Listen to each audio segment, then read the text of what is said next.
Well, good. Now we'll get some news out. Some good stuff. I actually do want to start with something that I wanted to start on Monday with.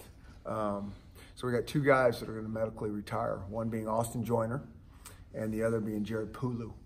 And both are different things. Austin is a concussion-related situation, and Jared is just this rare thing that he's had for a long time that has to do with his kidneys and working out and all those things. And so, you know, those are hard things. And but they're in great care right now, and they'll stay with us and always be part of us. I know you're disappointed, obviously, for both, but for Jared, especially for him to earn a scholarship. Yeah. And then for that to happen, how rough is that? Well, it is. It's tough, and you know, all the hard work he's put in, and he was really, you know, going to be a contributor for us, you know, in that D line, which is, you know, a hard place for us to find guys. And but the good thing is you know, he's close to getting graduated, and we still got him until he gets graduated, and you know, he'll get that done, and that's the primary reason these guys are here. He's got a great attitude, and he's helping us out there with coaching and those type of things. With him out, and then also Shane out for a little while. Yeah. Now you have to start maybe looking at some of the depth, maybe some of the freshmen and what have you. We've been, you know, it really hadn't changed all season though. So Jared, you know, that situation has been going on for a while, and we've been getting those young guys meaningful reps in practice. They've been doing a nice job between, you know, rotating between our defense and scout team, and so, you know, we're well aware. It's just a lot of guys have gotten some meaningful reps. Is Austin like okay otherwise? He is okay. The thing that's good about this situation is probably would have never happened 8 years ago. You know, I think you just go. You know, guys get concussions, you go and you heal up and you go.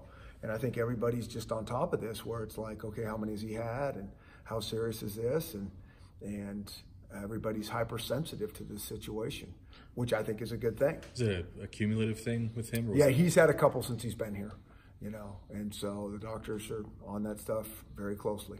Will he still be involved with the team in some capacity, like just hanging around and just kind of? We would like him more than just hanging around, you know. When those guys medically retire, you know, we still certainly honor their scholarship, but we want them involved with us somehow, helping, whether it's in the athletic department or with us, and wherever their interests might lie. And so they'll always be with us. Are they making the trip to Oregon? What's that? Are they making the trip to Oregon? No. The guys that are, you know, injured don't travel. I know obviously you're concerned about all those guys and trying to take the head out of tackling and all that. But guys like Austin, I mean, even when they were in high school, they got the reputation of being really hard hitters, fierce guys, warriors. Yep.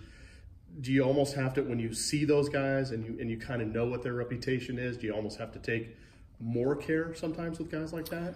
I just think that, you know, I think the high school guys are being trained differently now as well. You know, it's all about the shoulder, and Austin was a running back in high school, you know, and so I think even the ball carriers are being trained a little bit differently, you know, and again, a handful of years, guys just put their head down and crash into guys, and that's not what we're teaching. You know, we're trying. Now there's still some, you know, some things that happen that are not coached, but I just think it's much different now, and we'll continue to work on it. Everybody, all coaches will. Do you think Austin was aware of that even early on? Because I know he was adamant about playing defensive back, even though, like you said, he played both ways, and a lot of people recruited him as a running back. Yep. That's a great question. You know, I don't really know why that was, why he wanted to play on the defensive side, because we were the same way. Like, you know, when we were first recruiting him, we were thinking this guy's a heck of a running back. Didn't see him play. We didn't see him backpedaling, those type of things. We just saw him make a lot of plays on defense. And, you know, once we got a chance to see him, we're like, you know, he can basically play wherever he wants to play. Is this a decision he made, or was he kind of told, hey, you've got to do this? No, this was our doctor saying this is what needs to happen. Okay. Coach, how's DJ Beavers progressing? Yeah, and so he's another one. You know, we obviously thought he was going to be a short-term thing. We still think we're getting him back, but it's been a little bit longer than week to week, and so we're kind of on week to week now. But the whole thing hurt starting the first game. We didn't think it would take this long to heal him up, but we're hopeful to get him back soon. I think you've had about, if I looked back at the participation chart, I think you had like 24, 25 guys on this current team that played in 2016 at Oregon. How big is that? Just knowing how fierce the environment's going to be. Yeah, I think anytime you go to a venue and you've been there before and you're kind of aware of the surroundings and what they're, what the fans are like and all that, I think that always helps. That's why when we go on the road, we always visit the stadium that's empty, because a lot of times guys just never been to the Rose Bowl, never been here. A lot of these guys haven't been to this place. And so just to let them see it before we actually get there and play. And I know you're throwing noise out there; we can hear it. But for a venue like Autzen, do you have something where you can turn it up to 11, knowing that it's? That's no different though than we practice every single week. Every single. I don't know if you guys don't pay attention every week. I mean, even when we're at home, we have the noise. It's for our defense, and so we go on the road. Even if they can hear, that's a bonus. That's a bonus for us. So every week we always have noise out there. Coach, what's the message to your players that even though this is a rivalry game, that it's just another game on the schedule? It's just always about us. So that message just doesn't change. I mean, we're going to have to play well. I think they know that. They watch tape and they're like, this is a good football team we're playing. But it's just always about us going down and, handling the environment, handling the schemes that they throw at us, and getting back to fundamental football.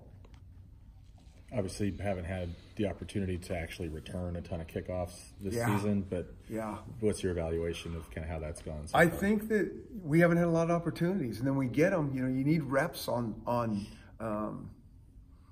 whatever schemes they are. Like, you got to practice them in the games, so to speak.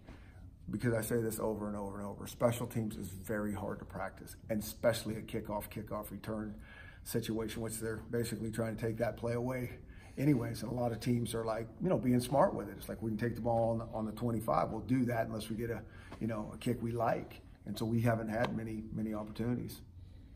I know this week, Coach, a little afield, but it sounds like that there was a targeting call that was overturned against in the Washington State USC game.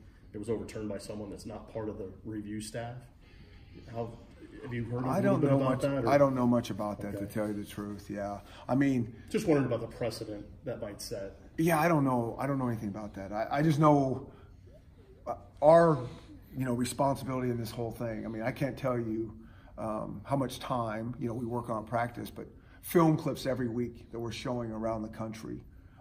Just what we need to do to make it not go that direction. Where someone's reviewing it, and things happen fast in this game. But I, knock on wood, our guys have been, fairly on top of it. Good. Okay. All right. Thank you guys.